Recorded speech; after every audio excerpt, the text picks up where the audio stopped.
What's up, guys? Welcome back to the channel. We just got over here to Randy's. Been over here for a minute working on the new Mustang. So today we're going to be installing TBM brakes on the back.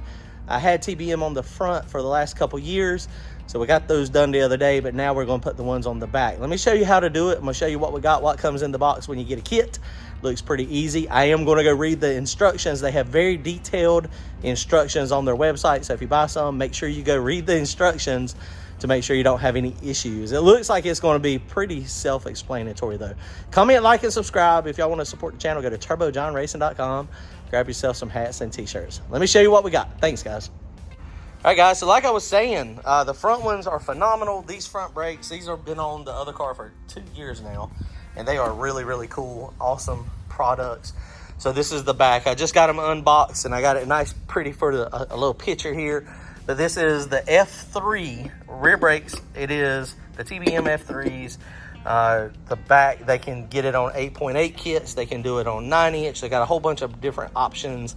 Big forward, late forward, all that stuff. You tell them what you got and they'll tell you which brake kit you need. Basically, it's pretty simple.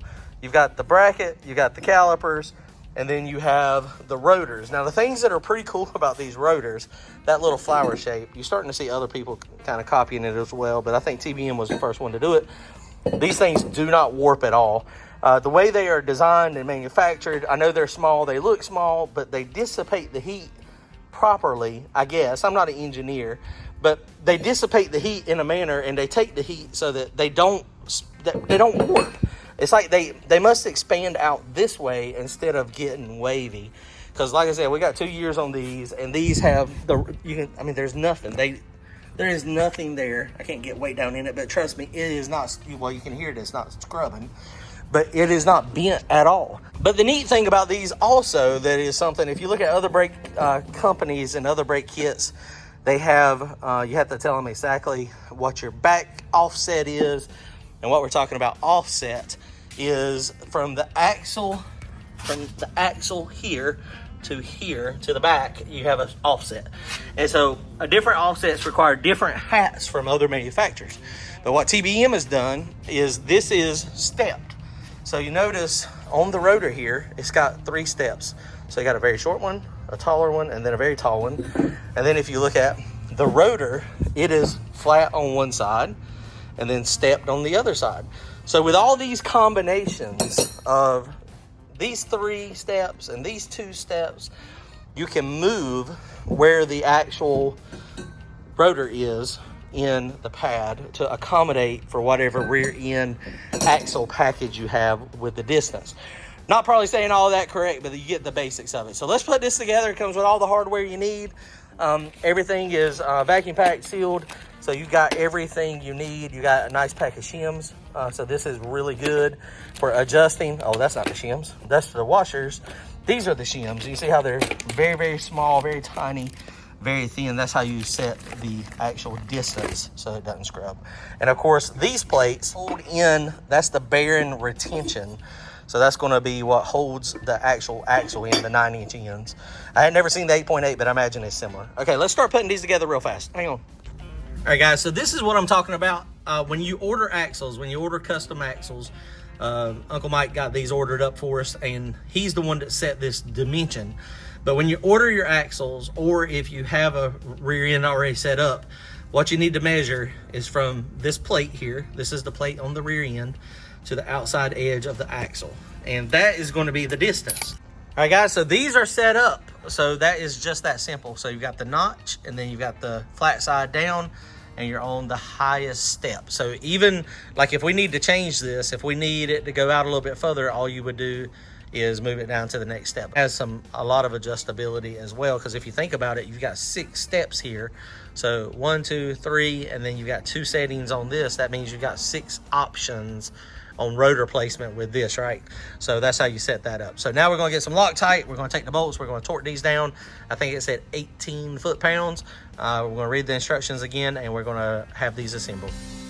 So you have 2 brackets here, a left side and a right side. You can't really mess this up. The step part that holds the axle in obviously goes in toward the rear end. It holds it in, and then the caliper is going to be on the back. So that's easy enough. All right, guys, so real easy. Like I was saying, I've already got the other side on. This is on the driver's side here now. And it just pops down over the axle just like this. We got some new axle retaining bolts, these little football bolts. Essentially, they just go in and then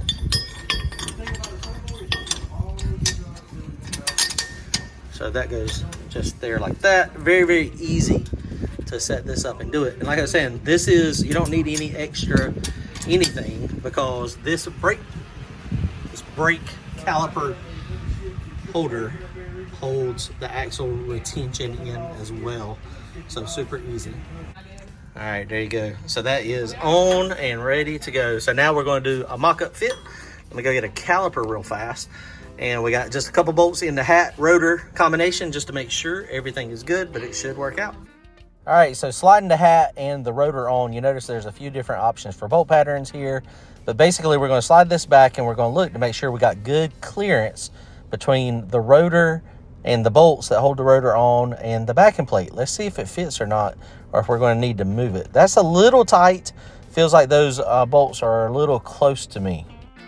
Guys, so one of the things you want to do, and they even tell you in the instructions, even when you measure everything on the rear end, don't set this up. You want to mock it up first. And so we had it mocked up in the higher one. That's the one we thought it was going to go in. It's just not the one that it worked in. It was a little too close. So we moved it down to this middle step. And that middle step is working perfect. So now we're going to Loctite them in and we're going to be good to go. This piece on the top, which is really cool. This little thing that holds it up here. So if the caliper is on the car and you need to change brake pads, all you got to do is take this little pin out, which that is a neat looking little pin, locking pin.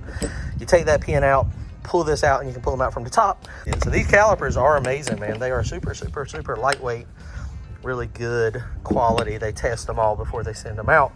So this is freaking amazing. And the other one I already put on, and I didn't have to use any shims at all.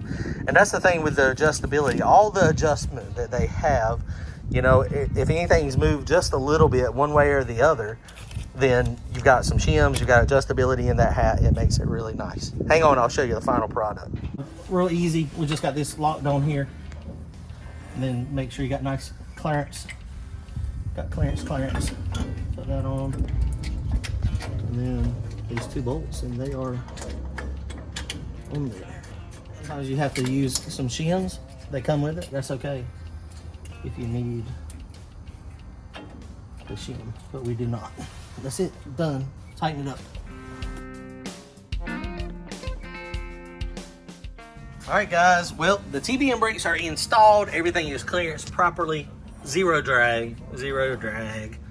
Man, that is really cool. Looks like they are pretty much dead center in the middle of our caliper. TBM brakes for the win, baby.